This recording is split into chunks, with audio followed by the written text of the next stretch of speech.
G'day everybody, welcome back to another episode of Craft by Tim. We're going to be making a bonsai sculpture. Yes. What are you going to need for this particular project? Well, first of all, you're going to need some chisels. I'm actually going to take one of these chisels and I'm going to turn it into a fuller, which we're also going to need. These are cold cut chisels, so they're not exactly ideal for what we're going to be doing because it's hot work, but they're also craft-right chisels, which are just not ideal, ever. But they're also a cheap source of steel, so I can turn these into whatever tools I need at any particular time. Other things that you're going to need are, of course, an anvil or an anvil-shaped object, a hammer or a hammer-shaped object. You'll also need a forge or some kind of heat source. You're going to need some other shaping tools. This is a piece of piping. I believe it's like a 45... some calipers here. So the outside diameter is 48 millimeters. This is the candle that we use. Its diameter around the halfway mark is about 48 to 49 millimeters. So if we take our branches once we have them shaped and wrap it around this piece of steel, it will be able to still wrap around our candle. That's really what we want. We want an easy shape that can grab onto the candle and hold it. And this only works if your candle is tapered. If it's not tapered, then you have to support it from the bottom. Otherwise it's just going to fall straight through. So, that's the important part. Make sure that you either get a tapered candle or you support the candle from the bottom. In some sense you can kind of do both, but regardless. The other thing is, why am I just wrapping the branches straight around this? Of course, it's a candle, it's either going to melt, or because it's inside glass, it's going to crack, if not just outright shatter. So those are pretty well all the tools that you're actually going to need. Now, onto materials. First of all, you're going to need a candle. If you want to do it the exact way that I'm doing it, you're going to need a rock. And thirdly, a big old hunk of steel. So this is the steel that I'm using. It's probably about 1.2 meters tall. It's 15 by 15 mil square, and it's probably like way too heavy for what we needed, but we work best with what we got.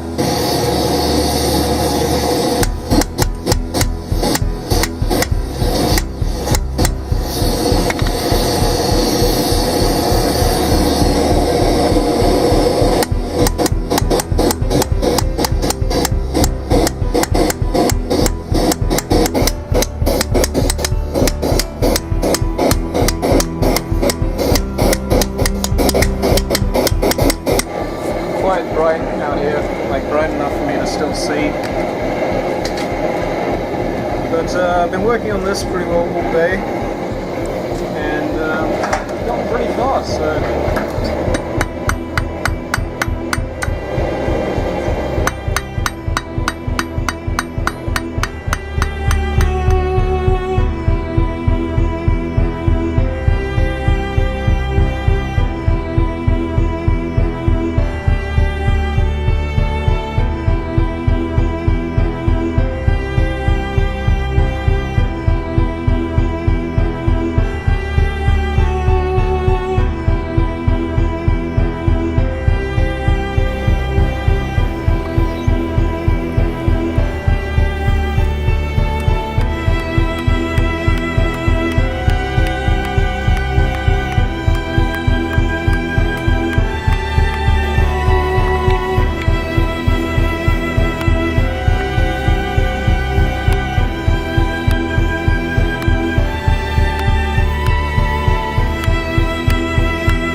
that's going to be the easiest way to do it.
I actually really like the way that this thing turned out.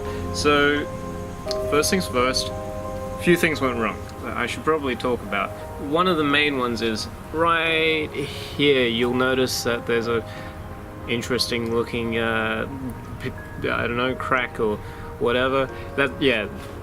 Okay, so this particular root gave me a lot of trouble. It's fallen off multiple times. I cracked it, I ripped it off, so I re-welded it back on, and then it happened again. In the end, we were able to get it to work properly, so there's a little bit of a groove that I've ground into the rock, and I basically just tucked the root underneath so it actually grabs the rock from the base. And of course, I just then had to use a flap disc on the angle grinder to grind it down flat, so it'd sit nice. I ended up epoxying in a few small spots just under there, which you can actually hardly see, and which is saying something because this is a 4K camera, so you should be able to see it really well. And just under there as well, I don't know, maybe you might be able to see it there. Yeah, there you go. Just there. Just a little bit of 5-minute epoxy, and it's now solid as a rock. Haha. Damn it. I'm actually astonished with how well this turned out. Taking a step back and looking at it from the perspective that I actually made this is actually quite cool.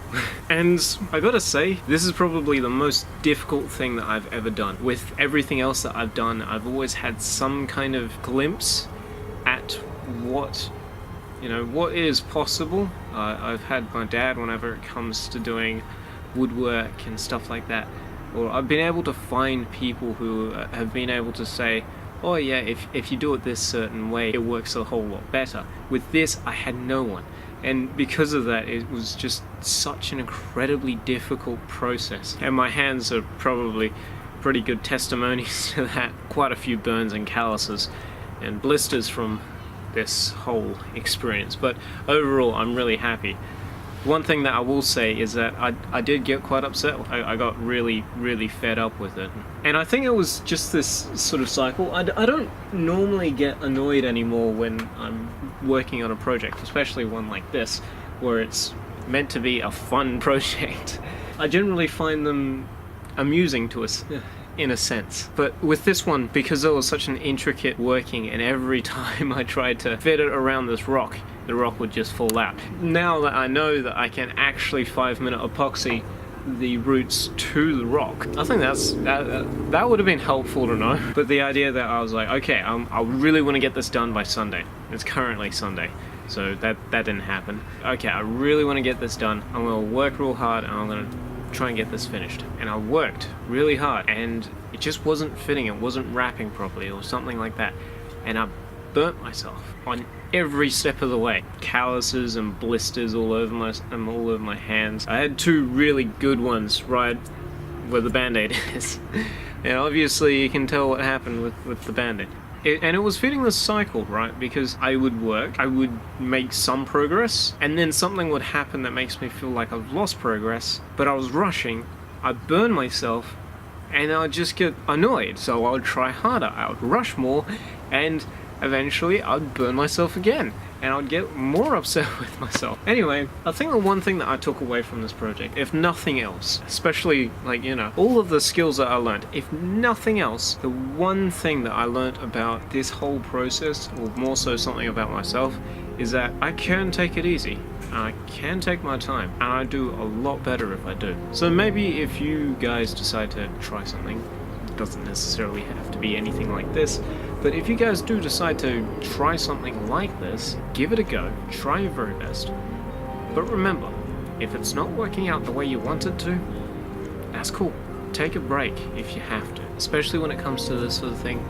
Try not to rush, because you do end up hurting yourself, you do end up burning yourself, and eventually you just won't enjoy it. Do this sort of thing for fun. Don't do it because, you know, you feel as though you have to. Do it because you enjoy it. Anyway, if you manage to make something like this, or something better, or whatever, send me a picture. Jump on my Facebook page, there's a link in the description. I've actually got a really cool project coming up, hopefully it'll be out soon. But in the meantime, remember to stay safe, happy crafting, and as always, cheers.